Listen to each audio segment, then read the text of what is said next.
Well, it's over. I'm trying to make the thumbnail meme.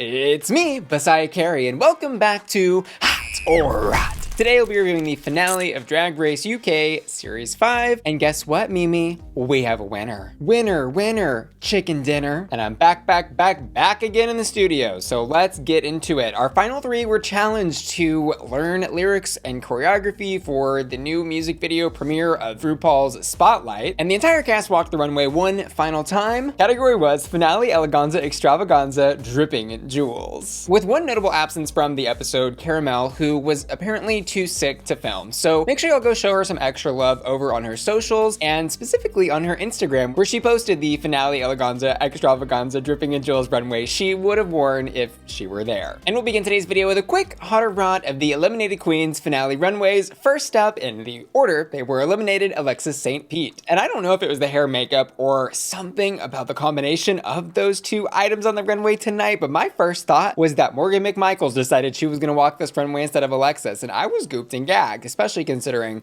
you know, she died.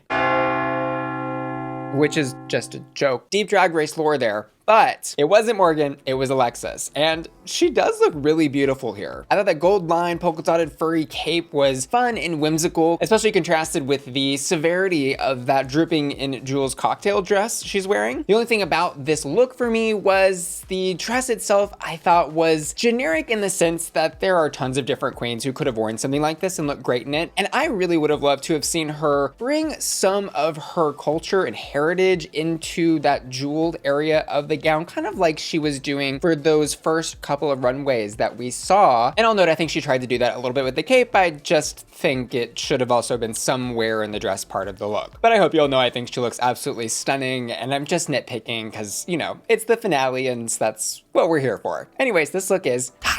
And next up we've got Miss Naomi Carter walking the runway in her final Pokemon evolution, which is, oh my god, gorgeous. She is doing a look inspired by the Crazy in Love Beyonce music video, which is great because she is acknowledging the Carter part of her name and aesthetic in drag, and also meeting the brief in her own unique way. And I love how it perfectly hits the floor, the feathers poofing out that silhouette at the top, the hair, the mic, everything is super gorgeous and every detail was considered here. Plus, I love how beautifully she was able to integrate the chest piece into her makeup. It's a really smooth transition, and I think, especially on this season, just deserves some extra applause. So let's give the girl a round of applause. This look is hot. And next up, the notorious Banksie, who on the runway says she is serving a little bit of goth chic Mugler. And if you look across Mugler's catalog of looks over the many years, you will see a lot of stuff like this, but maybe nothing exactly like this. And in that sense, I was really proud of Banksie to see her transform, I think, a couple different reference points from the Mugler catalog into her own unique flavor. She's got that red woven into the hair and some bug elements of that like businessy chic bug couture look he did, mixed with the boudoir elements of other looks, and then she's added the crystals on top to meet the brief, and all of that I think was super smart. This look is hot. The only reason I didn't give it the full 5 was because, is the look dripping in jewels? I don't know about that. I think encrusted with, emphasized, in tandem with jewels, all of those things, but dripping, I don't know if I would say dripping. Do y'all know what else is dripping? This cold that I have.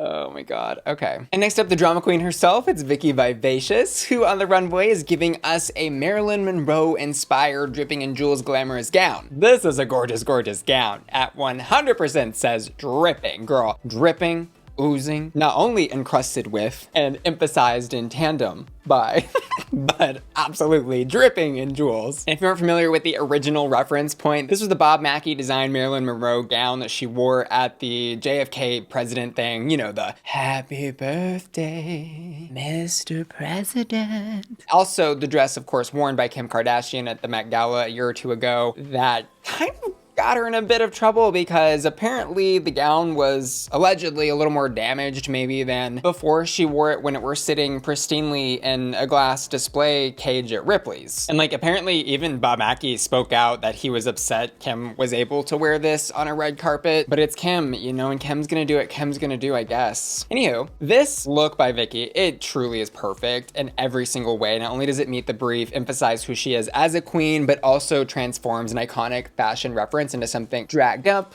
more glam and appropriate for a show like RuPaul's Drag Race, which is what this is. This look is hot. And next up, we've got Kate Butch coming out in an aquamarine gown, which has a giant gold flower on top of her head, has a hat, a fascinator, an umbrella. There's a lot going on up there. And I will say, like, in general, I do like this look. I think it is unique for what Kate Butch has presented and certainly more polished than most of the stuff that she actually wore on the show. But I don't think that it says dripping in jewels. This again is kind of just accessorized by or touched by a rhinestone. So it's fine. It's like a very safe hot for me. And next up, DeDeLicious, who, okay, wow, this is top tier. And not just top tier for her and her catalog of looks, right? But top tier for the runway tonight. This is absolutely gorgeous. The actual gown mixed with the cutouts of that skin toned mesh fabric that has a sheen to it, its own sheen, and then all the crystals. It's so gorgeous. This is like really head to toe, hair, mug, gown, body is bodying, and she has done everything in such a way that feels so much more polished and understanding of her own aesthetic and what she looks like on a camera from a distance than how most of her stuff looked the entire runway. Miss Diddy's look is giving us stamped, signed, sealed, and delivered. This look is hot. But let's take a look at our final three queens who were competing for the crown this episode. First up, we've got Giniger, who in the challenge I thought was hands down the best lyrically. I just loved how easy she made songwriting sound and how she balanced between, I think, a serious take on the spotlight theme with the campy, ridiculous comedy of her drag. When times are tough or life gets shady, I'm your silly sausage lady. Out of the darkness and ready to shine, flick the switch and the spotlight's mine. I loved how she really made this verse her own with tying the lyrics into the choreography better than the other two queens, because in that breakdown where she's doing Ginger, pig in a wig, Johnson, making it big, help, Hershey's late to the gig, two hams in the basket doing a jig, she's also doing this like really silly choreo that makes sense again for who she is as a queen and shows she really understands everything she is putting out there into the world. She killed this challenge and this performance was hot. But over on the runway, I was a little confused compared to how impressed I was by what she did in the challenge, because she's giving us a little Matador Spanish-inspired fantasy. For what reason, I don't truly know. But I do think the look is elegant, classy, and culturally appreciative. Like, this is a gorgeous outfit, but it kind of feels like she just took her standard Ginger Johnson hair and makeup, and then the nude pump that she has been wearing all season for how many runways? I don't know, but it's been a lot. And then just like put a really interesting outfit on. This isn't really dripping in jewels either. It's like dripping in coins and accessorized by jewels. And overall, I would say this look is hot, but yeah, it just left me wondering why. She did try to, it seems, explain when she was talking to the judges during critiques. She said, the bullfight is like the relationship she has with herself, which is sometimes beautiful, but ultimately quite brutal. Like bullfighting, this relationship belongs in the past. And it sounds like she's saying her relationship with herself like based on the way they cut that, it doesn't sound correct. It sounds like something was left out and we're a little bit lost in translation here.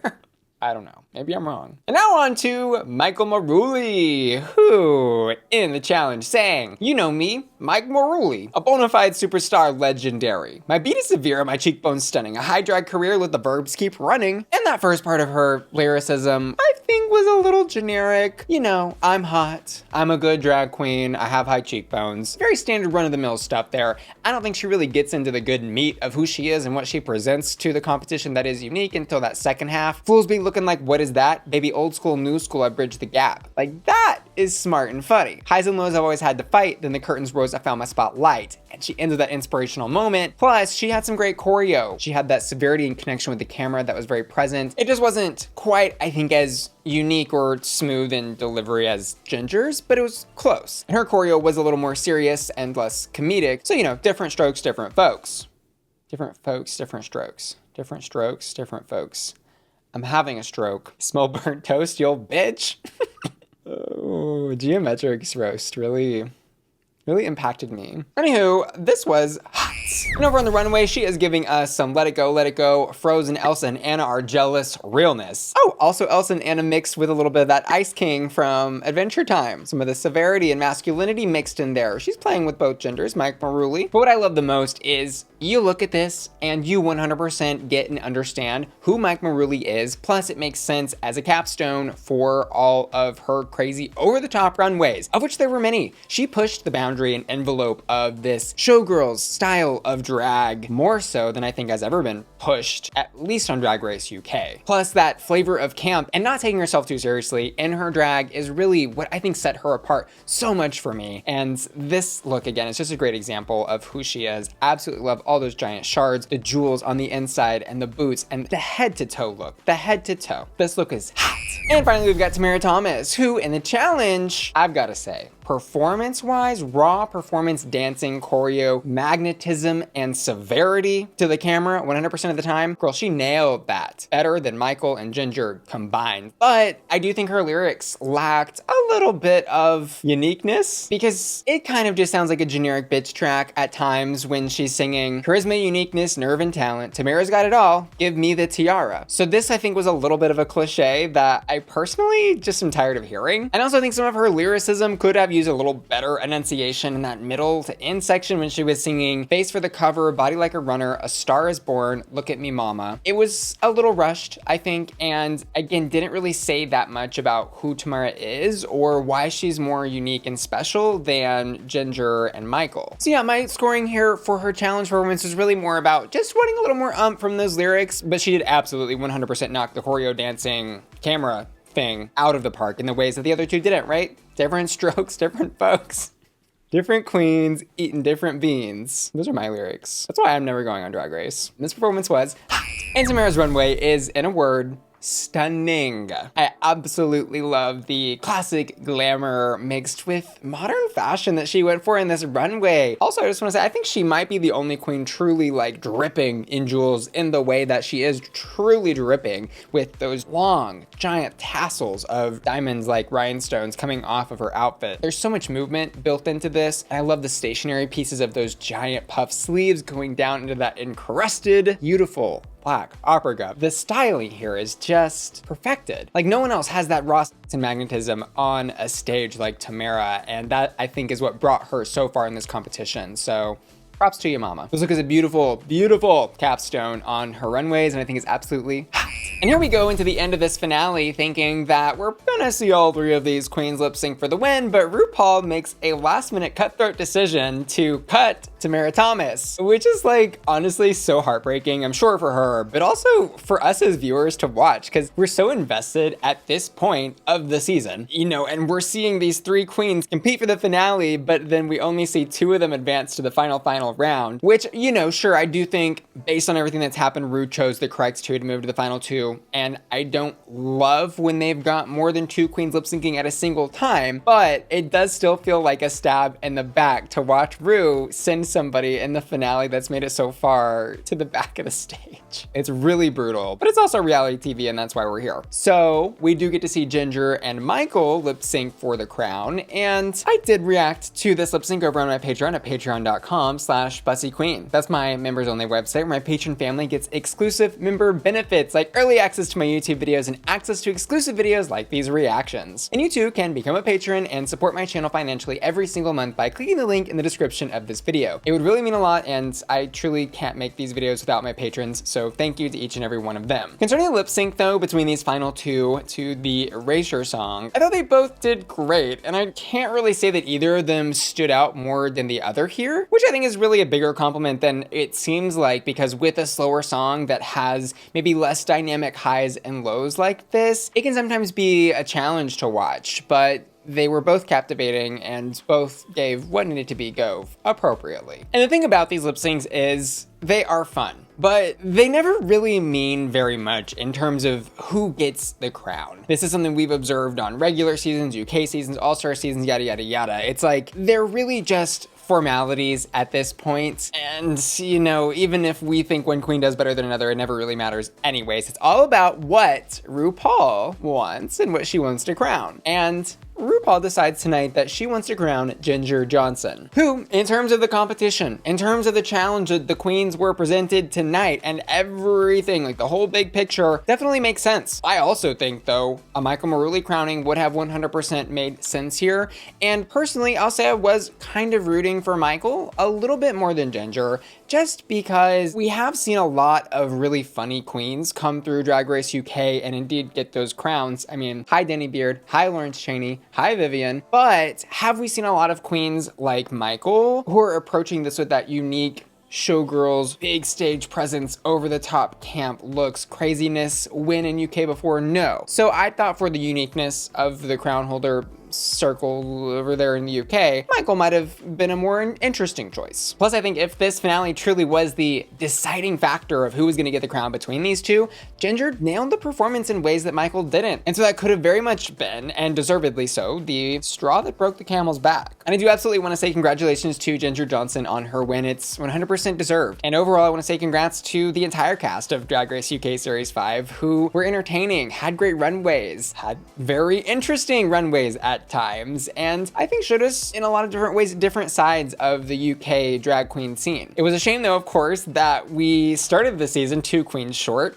with 10, the smallest UK cast ever, I think, since the first season, and then got all the way to the finale, ending with only 9 queens because Cara Melle was out sick. So that was kind of a shame, and it also does make me wonder, are we reaching a point with some of these international spin-offs where, and even actually with the main US season, where we could benefit from a year to 3 years, honestly, of no Drag Race, just to let some raw talent brew and stuff like that. But that, I think, is a question for y'all to answer down in the comments below. So let me know what you're thinking, and sound off about the finale and who won and yada yada yada. Let me know what your hottest hot was. For my hottest hots, I'm gonna give my hottest hot in the challenge to Ginger Johnson, and on the runway, DeDeLicious. I also asked my patrons to vote on their hottest hots, and this week they've chosen Michael Marouli on the runway and Tomara Thomas in the challenge. And finally, I want to say thanks so much to you for watching today's video and give an extra special shout out to Daniel Venables, who've just joined my Patreon at the hot tier, and Ashley Brungart, Dorothy Hall, Felicia, Frankie, Jeffrey Steenberg, Laura, Matthew Burns, Sailor, Sharkies, Stephen Topher, Tyler Hendricks MD, and Will and Tana, who are all supporting me at the Bussy Queen Collector tier at patreon.com/BussyQueen. See you later. Love ya. Bye.